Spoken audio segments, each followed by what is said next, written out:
आज भी खड़ा होगा ऐसे लोगों के साथ में जो इसी बात को आगे बढ़ा रहे हैं, जिसको कभी भगत सिंह, ऊधम सिंह आदि ने बढ़ाया था कि भारत से सिर्फ अंग्रेजों को नहीं भगाना है, अंग्रेजियत को भगाना है। हमारे तो क्रांतिकारियों के सामने भी यह विकल्प था। अंग्रेजों ने, आपको मालूम है, ऑफर किया था कि ये जो सत्ता चल रही है इसमें हमारे साथ शामिल हो जाओ, तुम भी लूटो हम भी लूटें। सारे क्रांतिकारियों ने साफ मना किया था कि इस लूट की व्यवस्था में हमें शामिल नहीं होना, हमें संपूर्ण आजादी चाहिए, संपूर्ण स्वराज्य चाहिए। और जिस क्रांतिकारी ने यह बात सबसे पहले कही थी ना, उन्हीं का नाम था नेताजी सुभाष चंद्र बोस।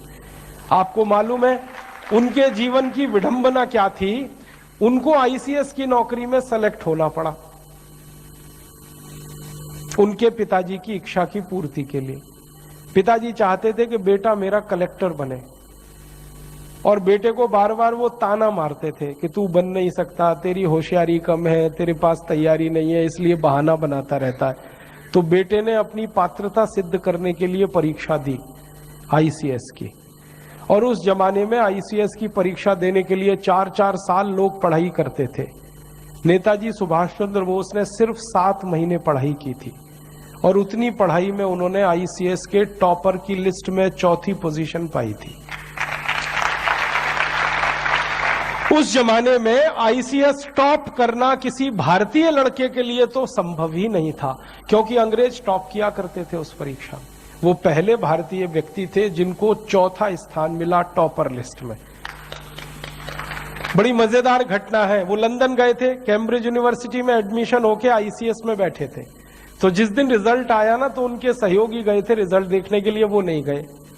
तो उनके सहयोगियों ने नाम देखा तो कहीं नहीं मिला, तो उनको आके कहा कि तुम तो पास ही नहीं हुए। तो उन्होंने कहा ठीक है कोई बात नहीं, पास नहीं हुए। शाम को सेक्रेटरी आया, ब्रिटिश गवर्नमेंट के एक डिपार्टमेंट का सेक्रेटरी आया कि तुम्हारा नाम पास होने वालों में नहीं है, टॉपर वाली लिस्ट में है, और वो लिस्ट अभी तक लगी नहीं। अब सुभाष चंद्र बोस को दुविधा हो गई कि मैं तो आईसीएस हो गया, अब मुझे कलेक्टर होना पड़ेगा, कलेक्टर माने लूटना पड़ेगा, लूट का कुछ हिस्सा अंग्रेजों को देना पड़ेगा। तो उनके मन में यह घमासान शुरू हुआ कि मैं इस लूट में शामिल हो जाऊं या लूट की व्यवस्था के बाहर निकलकर देश के लिए काम करूं। अंत में उनके दिल ने कहा कि तुमको तो लूट में शामिल होना नहीं है, क्योंकि तुम्हारा जन्म इसके लिए हुआ नहीं है। उन्होंने नौकरी को रिजाइन किया। जब उन्होंने इस्तीफा लिखा था तो ब्रिटिश सिस्टम में हड़कंप मच गया था, क्योंकि भारत में कई लड़के पहले आईसीएस बन चुके थे, किसी में हिम्मत नहीं हुई थी इस्तीफा देने की। उन्होंने दिया, और इस्तीफे में जब उन्होंने लिखा तो यही लिखा था कि इस तंत्र में मैं शामिल इसलिए नहीं हो सकता कि मेरी भारत माता की लूट के लिए ये तंत्र बना है, और मैं मेरे देश को लूटूं ये मेरा दिल मुझे गवाही नहीं देता, मैं इसलिए छोड़ रहा हूं।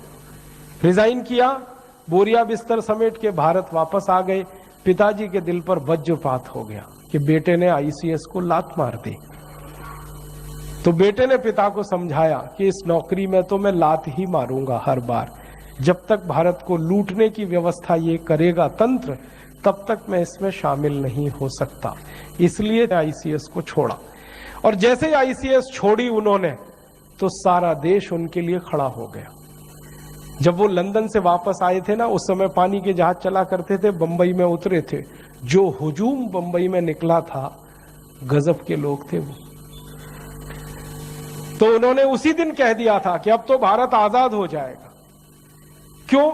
जब मुझे समर्थन देने के लिए इतने लोग भारत में हैं, तो मैं जब गांव-गांव जाऊंगा तो कितने लोग खड़े हो जाएंगे। उसी कॉन्फिडेंस से, उसी आश्वासन पर उन्होंने आजाद हिंद फौज का गठन किया था, वो भी भारत से बाहर जाके।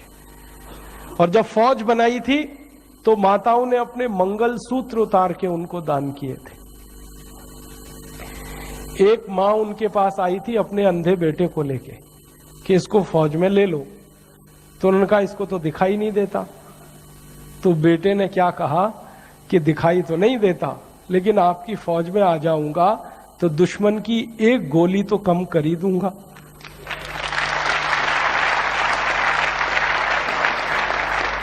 ऐसा उत्साह, इतना समर्थन। तो मुझे तो यही भरोसा होता है कि उस जमाने में अगर इतना उत्साह और समर्थन मिला देश के क्रांतिकारियों को, तो आज क्यों नहीं मिलेगा? जरूर मिलेगा। एक बार हम लोगों के पास जाएं तो सही। मेरे मन में तो एक ही बात रहती है, इस देश के लोगों ने दिया ही दिया है, लेकिन कोई लेने वाला पात्र होना चाहिए। लेने वाला जब अपनी पात्रता सिद्ध करता है, तो भारत के लोग देने में कभी पीछे